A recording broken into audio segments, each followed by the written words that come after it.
Mesdames et messieurs, chers consoeurs, chers confrères, bienvenue pour cette séance publique de la classe des arts qui va vous révéler, une pratique inédite d'ailleurs, puisque le directeur et la membre de la classe qui traditionnellement prennent la parole pour un discours et une leçon vont vous présenter un duo, n'est-ce pas, qui sort un peu de l'ordinaire. Et Madame la directrice Van den Bemt et moi-même allons donc regagner le premier rang et nous allons laisser à Monsieur le directeur Verschuren et à Monsieur Deleuze le soin de vous entretenir. Je ne vous en dirai pas plus, ils vont vous en dire quelques mots immédiatement, mais donc c'est une rupture par rapport à la tradition qui veut que deux exposés se succèdent.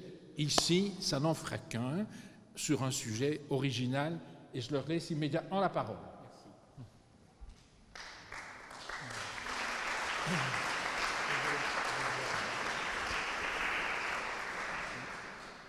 Alors j'espère... Oui, ça marche. Pour le moment, oui. Par contre, il y a un effet Larsen. Je crois qu'il faudrait couper ça. Je ne sais pas où.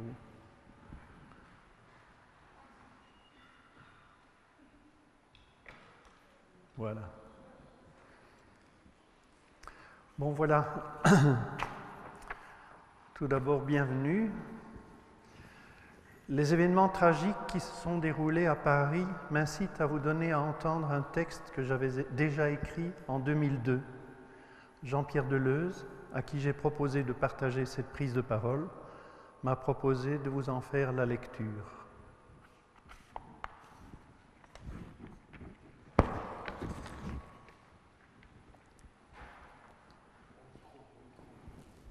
Non, il a son micro. Oui, le micro. Face à tous ceux qui passent leur temps à mépriser, persécuter, pourchasser, chasser, amoindrir, bannir, avilir, blesser, briser, torturer, assassiner, écraser, noyer, brûler, éradiquer, étouffer, capturer, battre, abattre, égorger, violer, étriper, affamer, assoiffer, bombarder, éliminer, coloniser, déraciner, désespérer ou inférioriser tous ceux qui ne leur ressemblent pas ou pas assez, il nous faut nous concentrer sur la moindre brindille, sur un détail d'une feuille ou d'une branche pour y entrevoir tout le mystère de l'existence en ce monde, l'énorme pouvoir obstiné de la vie et tenter de le leur montrer. Je vous demande d'observer une minute de silence en mémoire à toutes les victimes innocentes de ces crimes odieux.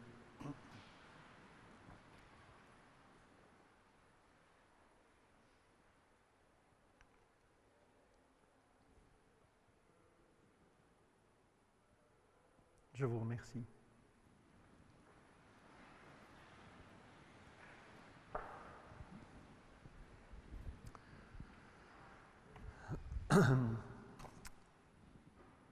Alors voilà, Lavoisier, en nous proposant cette assertion, n'a fait que reprendre ce que disait Anaxagore: rien ne naît ni ne périt, mais des choses déjà existantes se combinent, puis se séparent de nouveau.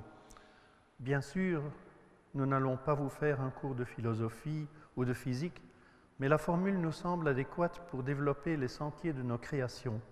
C'est mon intuition qui m'a fait proposer à Jean-Pierre Deleuze, que voici, de mettre en parallèle nos chemins de création pour en sortir des similitudes. Effectivement, Bob Verschuren m'a invité à cette présentation en duo parce qu'il a judicieusement compris que certains aspects fondamentaux de nos démarches artistiques respectives sont communs. Par la suite, nous avons pensé que ces aspects fondamentaux peuvent se reconnaître dans la maxime de Lavoisier, projetée à l'instant à l'écran.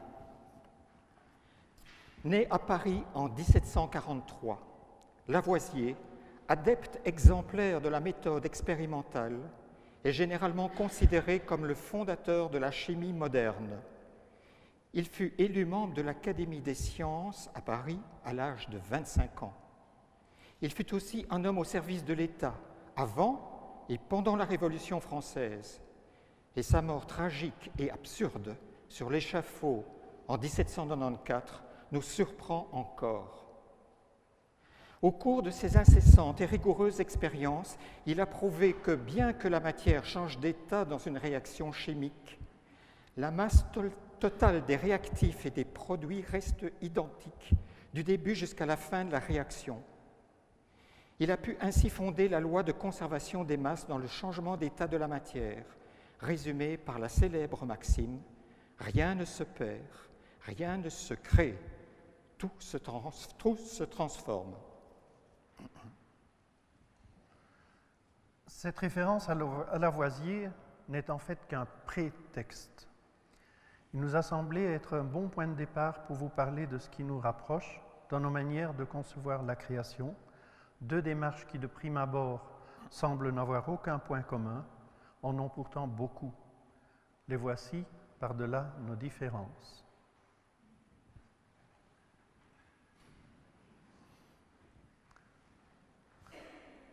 En fait, nous ne pouvons être que les suiveurs de ceux qui nous précèdent.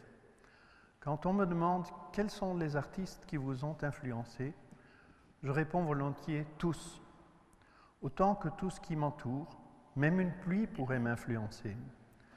La nature et ses lois sont d'une telle richesse qu'elles alimentent depuis plus de 35 ans la base de ma création. Créer n'est pas tellement inventer, c'est beaucoup plus brasser. Nous avons tous en nous le terrain fertile de notre existence, de ce qui nous a été transmis par nos parents, par nos rencontres, par tout ce qui nous a construits. Une création est l'aboutissement de brassage d'idées, de matière, dans la volonté d'obtenir un résultat qui semble digne d'intérêt, qui suscite en nous l'envie de le partager. Ceux qui s'imaginent partir de rien me paraissent naïfs et prétentieux, ce qui va souvent de pair. Tout acte de création est pour moi le fruit d'une récolte au sens le plus littéral. C'est ce que je rassemble qui me conduit aux errances successives et par brassage sur le chemin du travail. Forcément, nous, compositeurs, sommes aussi les suiveurs de ceux qui nous précèdent, comme cela a toujours été le cas dans l'histoire de la musique occidentale. Celle-ci pourrait être comparée à une chaîne dont les très nombreux maillons représenteraient les compositeurs à travers les âges, même si certains de ces maillons se font remarquer par une originalité davantage contrastée. Bien sûr, je pense aussi qu'il serait franchement prétentieux d'imaginer que l'on a tout inventé soi-même.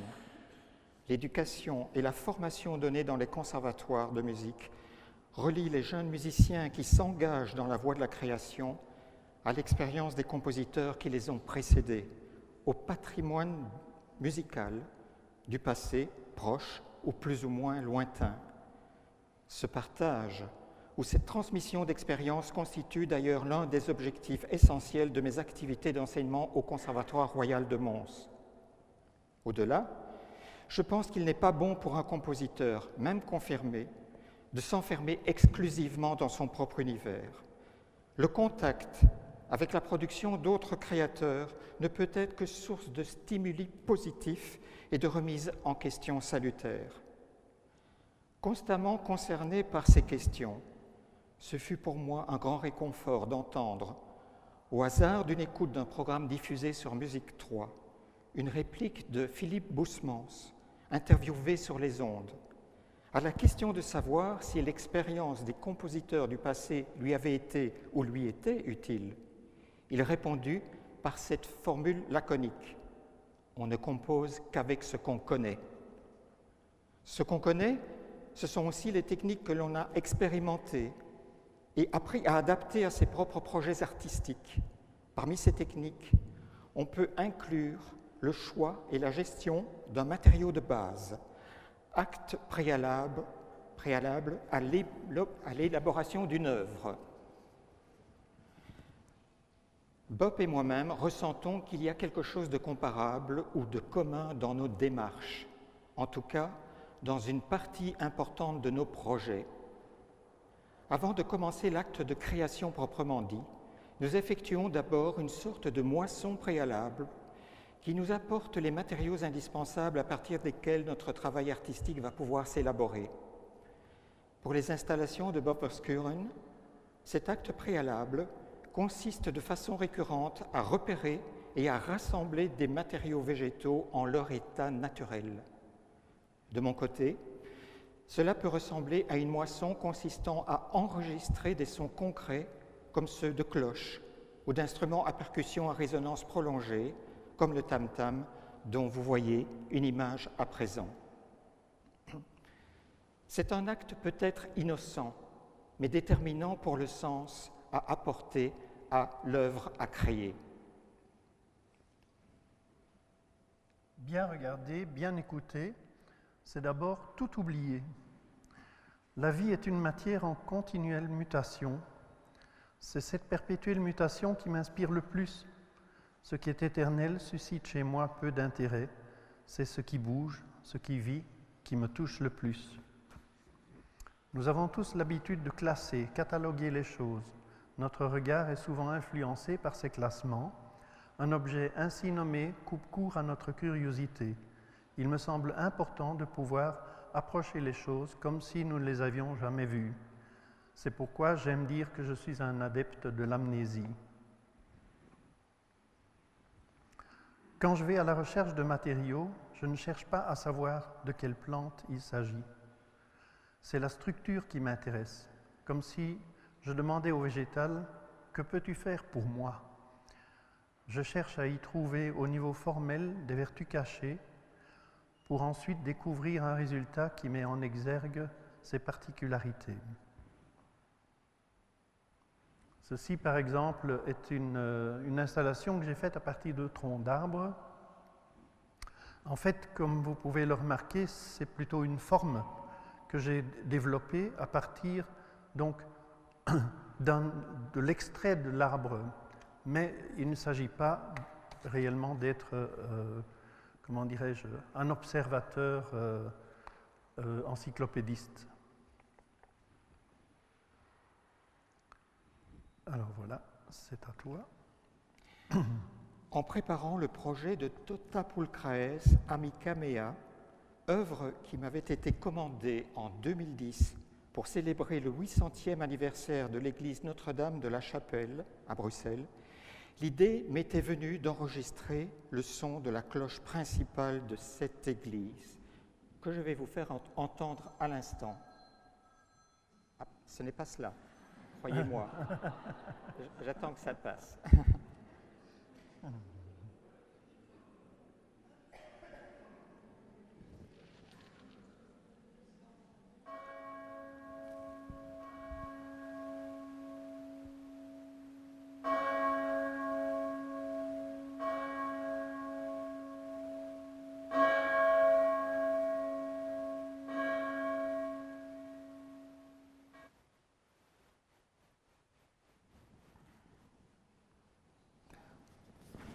À l'instar de Bobberskuren, qui demande au végétal « Que peux-tu faire pour moi ?» j'ai interrogé le son de cette cloche en recourant aux analyses objectives que m'offraient les outils apportés par le Centre Henri Pousseur.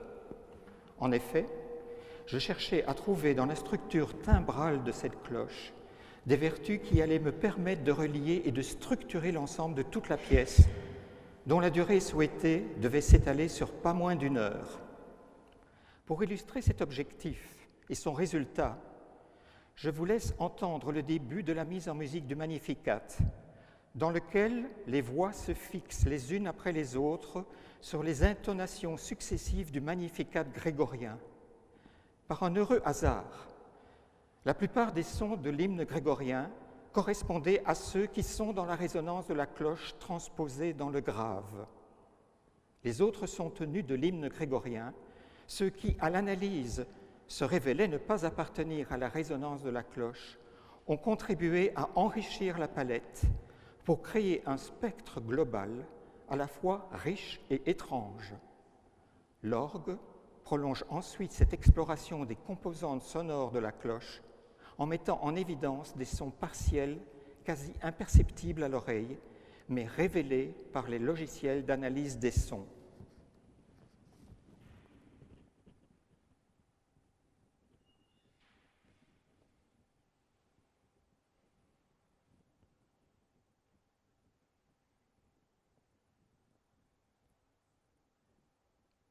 Excusez-moi, ça va venir.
Cette œuvre a constitué une première expérience de composition d'une pièce dont le noyau structurel était fondé sur la résonance d'un corps sonore choisi pour sa valeur symbolique.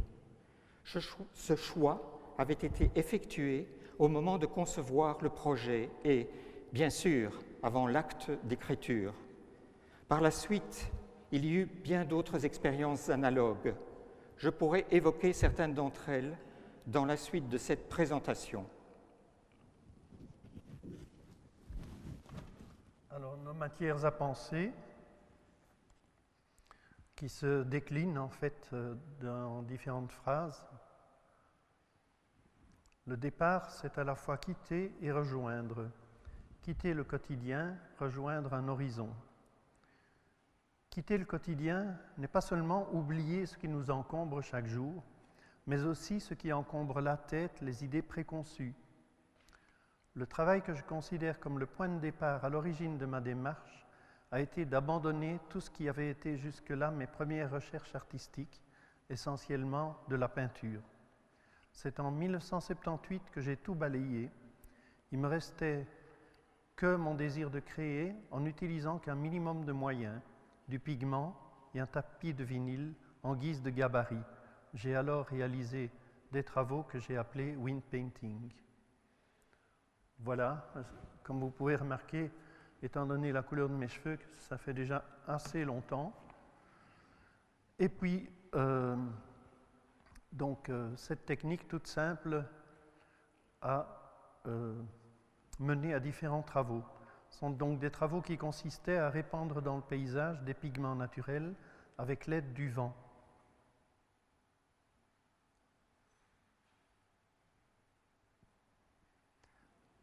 Technique sommaire que j'ai épurée encore plus récemment en ne retenant que le pigment, fini d'utiliser un gabarit pour avoir des lignes franches.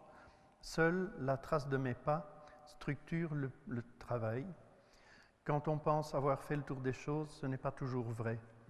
Donc ici, c'est un travail que j'ai fait récemment en supprimant la question du gabarit pour n'obtenir que finalement la présence physique. Donc l'artiste, le pigment et le vent.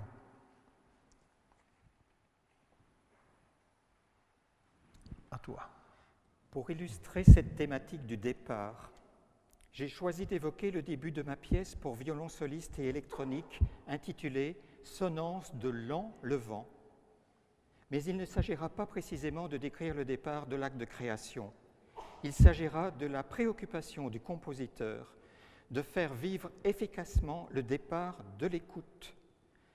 Par les procédés sonores mis en œuvre dans le tout début de cette composition, j'ai cherché à trouver un moyen pour transposer l'auditeur aussi directement que possible dans le monde imaginaire visé, au pays du soleil levant.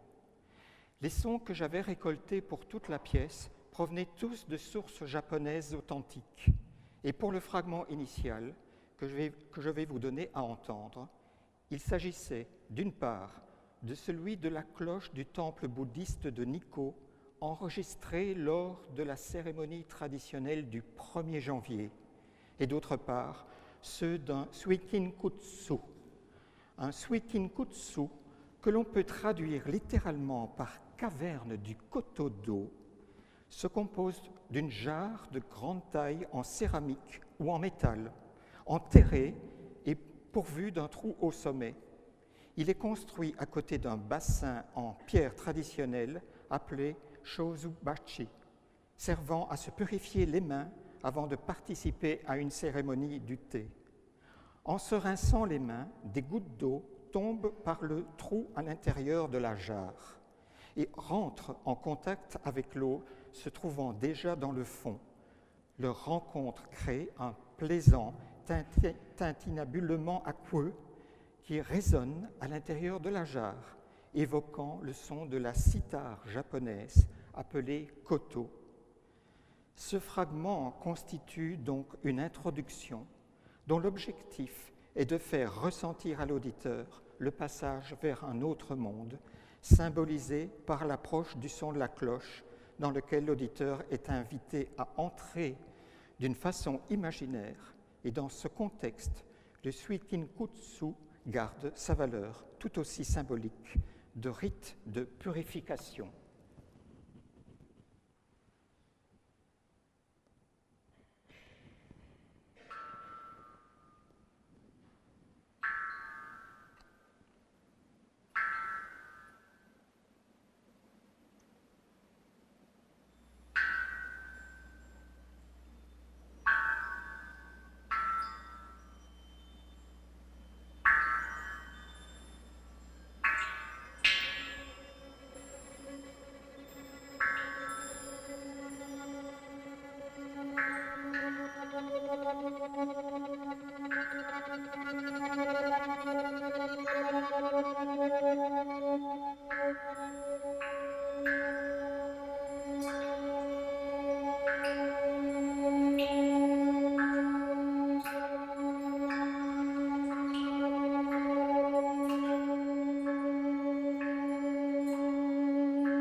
L'écoute de la matière, c'est savoir accepter de ne pas tout décider.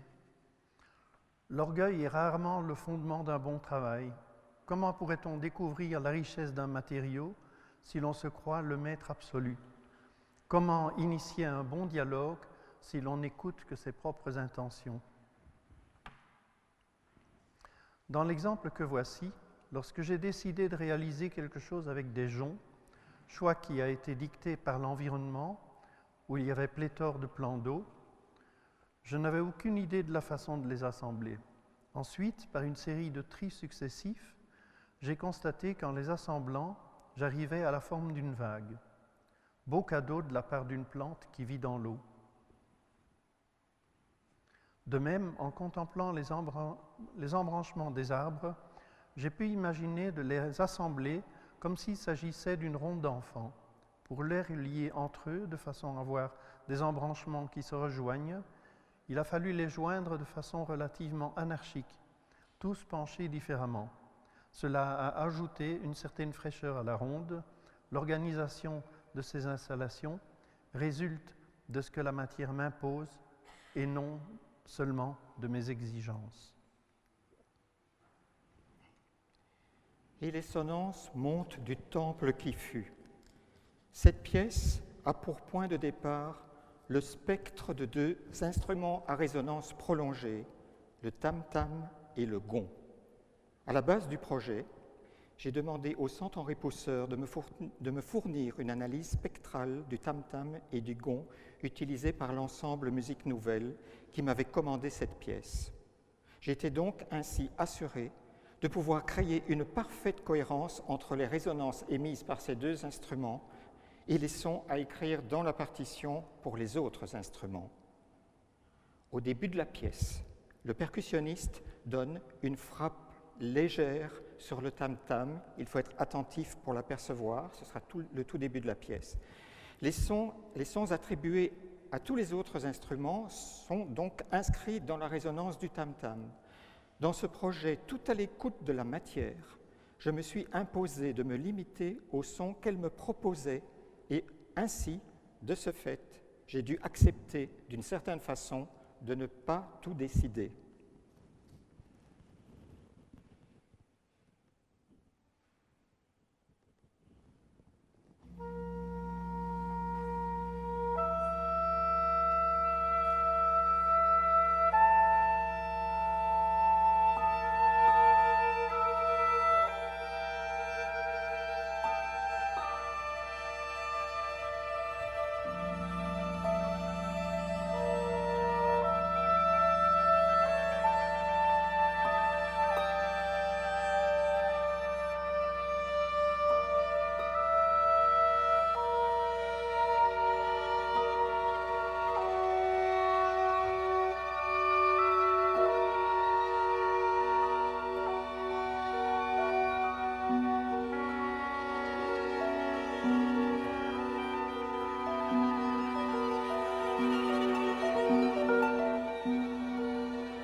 L'origine d'un travail est une succession d'observations et de choix.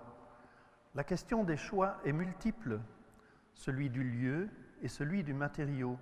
L'observation du lieu et du matériau choisi est primordiale. Les particularités de l'un comme de l'autre permettent de créer un ensemble cohérent, tant au niveau de la forme que du fond. Il est important que je puisse intégrer parfaitement la création au lieu, pour la rendre évidente, la lier totalement au lieu, comme si elle avait toujours été là. Il s'agit aussi de trouver la technique adéquate pour y arriver. Dans un cas comme celui-ci, le terrain qui est en pente, cette déclivité, m'a permis de faire cette installation qui parle en effet de cette déclivité.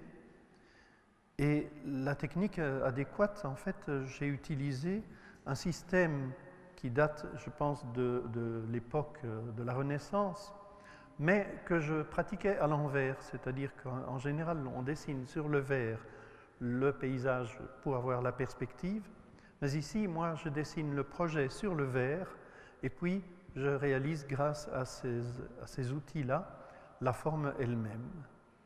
Donc voilà le travail terminé. Ici, c'est un autre travail où il y a donc une écoute à la fois du lieu et du matériau, avec donc un lieu où ce qui est récurrent, ce sont tous les arcs. C'était au château d'Ureux. Et donc ce travail-là me permet d'avoir quelque chose qui est réellement, qui appartient même à la structure du bâtiment.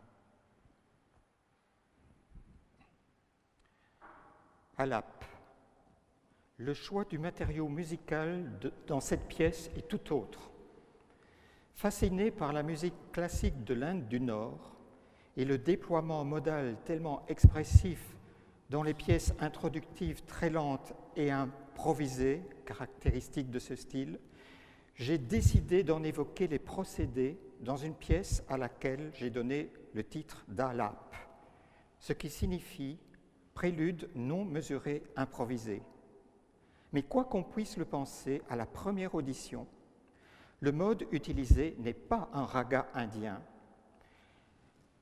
Le mode que j'ai utilisé est bâti sur une sorte de gamme acoustique qui résulte de l'alignement des sons harmoniques créant une gamme non tempérée. Le bansuri est la flûte traversière indienne. La guitare et l'arpeggione, instruments occidentaux bien entendu, prennent le rôle de bourdon que tient d'habitude le tambura dans la musique classique indienne.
Nous nommons le hasard ce qui nous échappe. C'est justement lui que nous espérons trouver. Le hasard vient bien évidemment la plupart du temps de façon inattendue, mais nous pouvons le provoquer. Picasso disait « Je ne cherche pas, je trouve ». Je modifierais volontiers cette phrase célèbre en disant « Je ne sais pas ce que je cherche, mais je trouve ». Lorsque je tente à partir d'une feuille d'en faire une miniature végétale, j'observe les tensions qui sont inhérentes à sa structure et je pars à l'aventure. Soudain, une forme naît. Elle ne naît pas d'une idée, mais de la conjonction des tensions qu'elle recèle et de mes gestes hasardeux. Pour ces travaux, seule la photo me permet de les montrer, soit lors d'une exposition, soit lors d'une publication. Je pense que j'ai une photo. Non. Oui, voilà. Ça, c'est donc ma petite découverte d'une miniature. Il est vrai que devant une œuvre à créer, il faut trouver une idée qui pourra se développer, se déployer. L'attente est parfois remplie d'inquiétude et semble durer trop longtemps. Puis tout à coup l'idée apparaît et c'est un peu comme si je la reconnaissais, comme si elle avait toujours existé. Elle vient sans doute des profondeurs de mon inconscient. En ce qui me concerne, je ne vois pas en cela un hasard. Le hasard, il est plutôt, selon moi, dans la rencontre des personnes qui peuvent proposer un projet artistique improbable qu'on n'aurait jamais imaginé. Il y a quelques années, une jeune organiste japonaise, Megumi Tokuoka, a programmé mes premiers haïkus pour orgue dans un concert partagé avec un musicien japonais, joueur de no-kan. Cet instrument est une flûte traversière au registre plutôt aigu. Comme son nom l'indique, le no-kan est utilisé dans l'accompagnement du no. Ces deux artistes se sont rencontrés autour de ma musique, l'une jouant ma partition à la manière occidentale et l'autre improvisant pour introduire et commenter mes pièces dans la plus pure tradition japonaise. Et je tiens à signaler que j'ai découvert le résultat après le concert, puisque ce concert était au Japon et j'étais enchanté. Les rencontres pour cette pièce, au-delà, sont multiples, parce qu'au départ, il y a la source poétique, un haïku classique de Buson. Des centaines d'étoiles de givre, seul dans ce bateau, j'ai la lune pour moi.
La nature est un puits d'où j'extrais la quintessence du travail.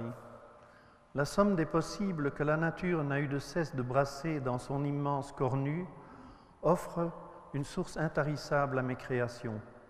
Parfois, ce que je n'ai pas envisagé surgit devant moi. Ainsi s'est développé un travail sonore parce qu'un jour j'étais plus attentif qu'habituellement aux sons que produisaient les végétaux sous l'action de mes gestes. Voilà un enregistrement en studio.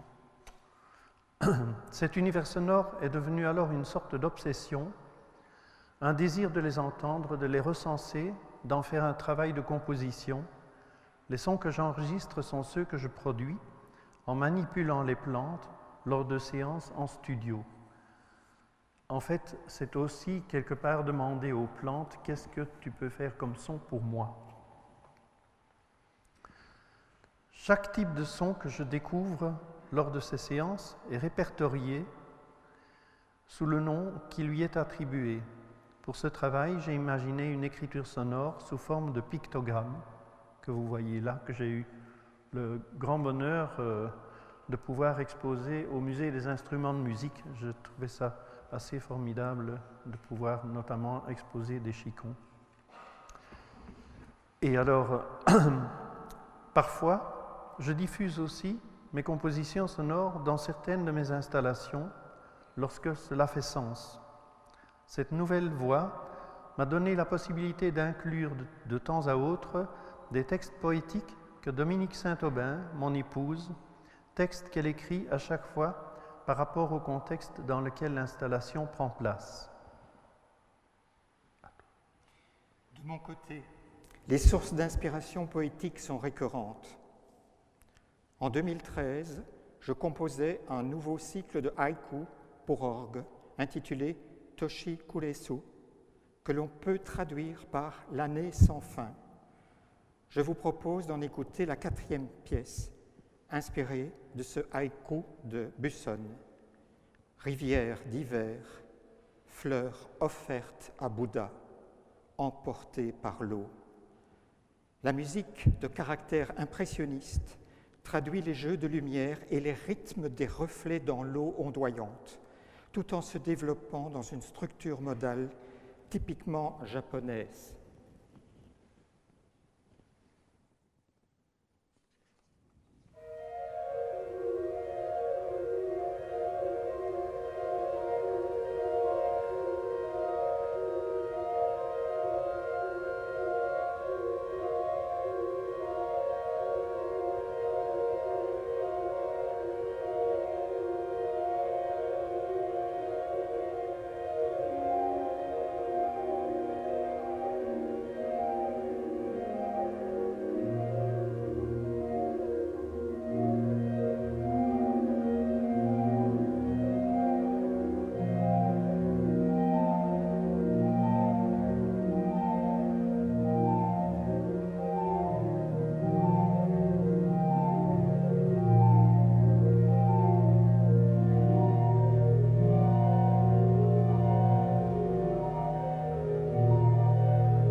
Décider, c'est abandonner une foule d'autres possibles. Créer, c'est avant tout faire une succession d'abandons. Je pourrais presque dire de deuil. Choisir un lieu précis, c'est en somme décider de renoncer aux autres possibilités. Choisir comme ici, j'ai choisi finalement un arbre et c'est assez amusant parce que ça a la forme d'un diapason. Et en fait, ça m'a empêché évidemment de faire d'autres travaux dans ce même lieu. Et puis choisir un matériau parmi tous ceux qui sont disponibles, ce n'est pas non plus simple. C'est parier sur ce qu'on pourra en faire. Combien de fois n'ai-je pas jeté mon dévolu sur un matériau sans savoir ce que je pouvais en faire? Dans l'élaboration du projet, il y a la plupart du temps des croquis préliminaires. Jamais une idée ne vient toute seule. Décider de l'orientation que je prends, c'est reléguer le reste de mes croquis au placard, et souvent ceux-ci n'en sortiront jamais. Voilà le résultat de l'installation donc, qui a été élu en quelque sorte. Et puis enfin, il n'y a rien de plus empirique et de plus difficile que la décision de considérer qu'un travail est terminé. Je vous propose de découvrir un fragment du deuxième mouvement de mon quatuor, le Pavillon des songes, composé cet été et qui a été travaillé en résidence par le quatuor Tana dans les premiers jours de septembre dernier, ce qui me permet de déjà vous en faire entendre un fragment. Ce mouvement est intitulé « Ouzu », ce qui signifie « tourbillon ». Il fallait décider de gestes contrastés et évocateurs, mais aussi du matériau sonore dans lequel ces gestes allaient être élaborés. Alors que le quatuor, dans l'ensemble, repose sur une adaptation d'échelle modale japonaise, j'ai préféré réutiliser pour ce fragment l'échelle acoustique non temporée que j'avais utilisée à maintes reprises dans des œuvres antérieures, comme c'était le cas pour Alap.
L'objectif n'est rien d'autre qu'un désir secret d'inattendu. Je me sens un peu comme un chercheur d'or, je dis bien chercheur, ou alors alchimiste. Créer, c'est pour moi le rêve de transformer une matière banale pour en obtenir quelque chose de précieux. Précieux pour moi, en tout cas. Comme dans une mine, il y a plusieurs tentatives de creusement, et quand quelque chose se dévoile, il y a une sorte de fièvre à aller plus loin que possible dans cette voie. Alors je creuse plus loin pour voir si cela me mène à une ou plusieurs pépites. Plus le matériau est banal, plus il me semble intéressant.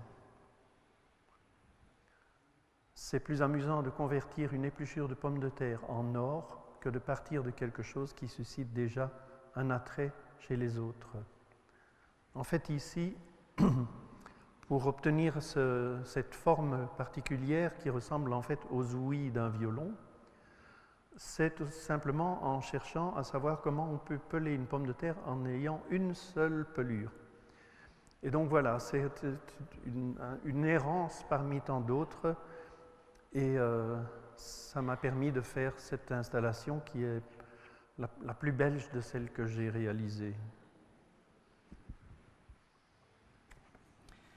Pour donner un écho musical à ce désir secret d'inattendu que nous partageons, voici un fragment de mes espaces oniriques 2, dans lequel émerge un passage très contemplatif et lumineux après une mise en mouvement d'un cluster dans le grave du piano.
En fait, ce sont 3 travaux faits au fusain qui vont faire partie d'illustrations pour un ouvrage qui va sortir chez Tandem avec des textes de Dominique Saint-Aubin.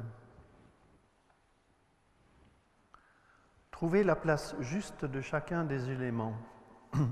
Pour moi, assembler tous les éléments, c'est un peu comme si je faisais un puzzle. Chaque pièce a sa place. À moi de trouver laquelle. La question du puzzle est une sorte de scénario imaginaire comparable à celui du sculpteur qui veut découvrir la forme qui se cache dans son bloc de marbre. La sculpture est bien à l'intérieur, mais sans le sculpteur, elle reste enfouie. Bien sûr, ce n'est qu'un jeu, mais il aide à traverser les doutes. Me voilà en train de construire mon puzzle, petit à petit, et les pièces doivent être vraiment tout à fait précisément à leur place parce que sinon les choses ne vont pas tenir puisque je n'utilise pas de ligature. Et voilà, progressivement, le travail se met en place, avec un gabarit dans ce cas-ci, de façon à obtenir une forme la plus parfaite possible, et le résultat. Alors là, j'en profite aussi pour vous dire que c'est fait avec des branches de rhododendron, qui est un rhododendron qui envahit tout, et donc les feuilles ont été mises au sol, donc rien n'était perdu dans ces matériaux. La difficulté de trouver la place juste de chacun des éléments, je l'ai vraiment ressenti dans ma pièce, et les sonnances montent du temple qui fut, dont vous avez déjà entendu un extrait, au moment de composer la transition entre la première section basée sur le spectre du tam-tam et une deuxième section qui allait révéler la sonorité du gong, dont les couleurs et les composantes sonores étaient complètement étrangères à celles du tam-tam. L'entrée du gong ne pouvait qu'être fort étrange, comme vous pourrez l'entendre, mais l'objectif de la pièce, inspiré par cette confrontation, aura été de réconcilier progressivement cette divergence. En tout cas, voici le passage qui constitue la transition vers la deuxième section, développant le spectre du gong.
Ici.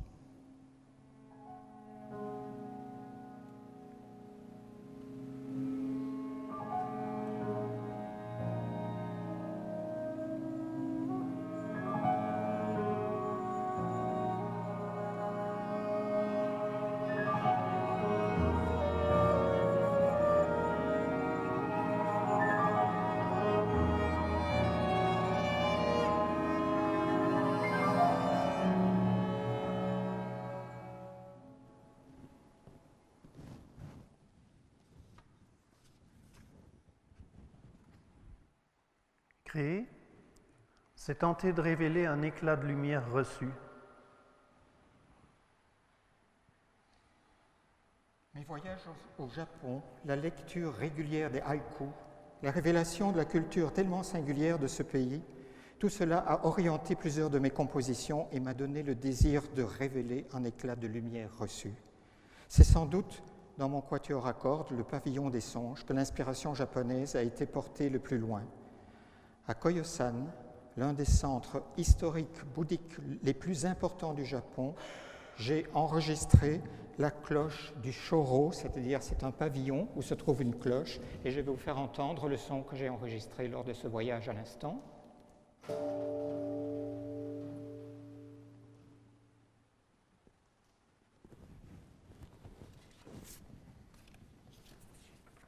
J'ai tenté de traduire l'invitation à la méditation qu'elle donne à ceux qui l'entendent in situ.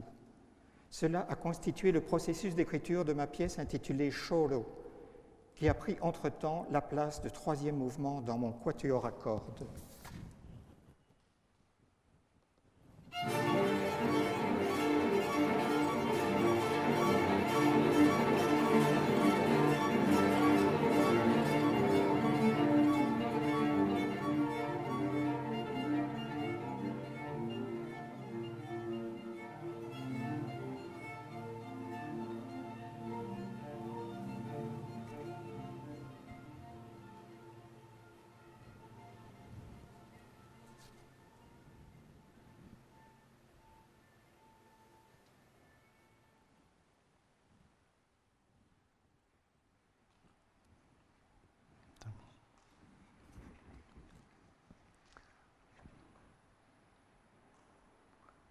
C'est ce qu'on vient d'entendre. Qu'est-ce qui nous pousse à créer? N'est-ce pas le désir d'être surpris par l'émergence d'un éclat de lumière qui nous rendrait encore plus conscients du miracle d'exister? À ce propos, je voudrais citer André Malraux. Quelque lié qu'il soit à la civilisation où il naît, l'art la déborde souvent, la transcende peut-être, comme s'il faisait appel à des pouvoirs qu'elle ignore, à une inaccessible totalité de l'homme. Faire une œuvre qui nous dépasse, c'est bien là l'objectif espéré.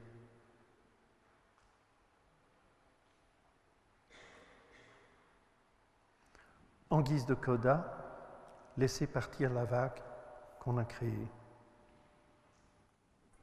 Pour choisir cette dernière maxime proposée par Bob Oskuren, j'ai choisi de vous faire entendre un fragment d'un poème de Jacques Réquillon, poète belge, membre de la classe des lettres d'ailleurs. Ce poème est intitulé « L'étamorphose 21 ».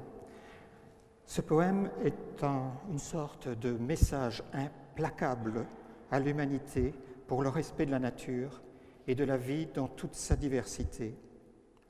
Dans le fragment que je vais vous donner à entendre, la voix est en quelque sorte emportée par une vague sonore, par un tsunami de sons qui m'a été suggéré par le poème lui-même.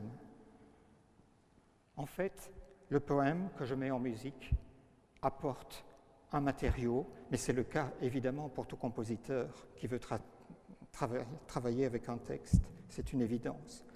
La voix devient, dans ce fragment, à peine audible, emportée par un tsunami de sons. Le texte vous permettra de suivre le texte qui va être projeté.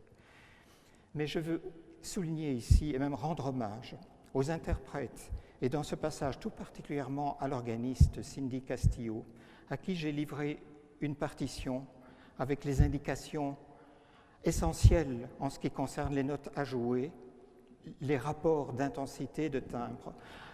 Les organistes, en passant d'un instrument à l'autre, passent en fait d'univers très différents à un autre univers différent, et leur part créative peut être absolument immense. Ce passage demandait justement une recherche particulièrement spéciale, et ça a été vraiment pour moi un bonheur de découvrir le résultat de ce travail. Nous allons voir maintenant le poème que je tiens à vous lire. Appel dans la brume, nul n'est venu, la montagne trame des délires, vaste horizon de pierre, ciel levé comme un masque. Ce sera le dernier fragment de ma musique.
Pour terminer, en fait, c'est assez amusant parce que ça fait référence au Shōho.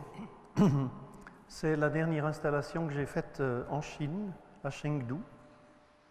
Alors voilà, terminée, l'œuvre ne nous appartient déjà plus tout à fait.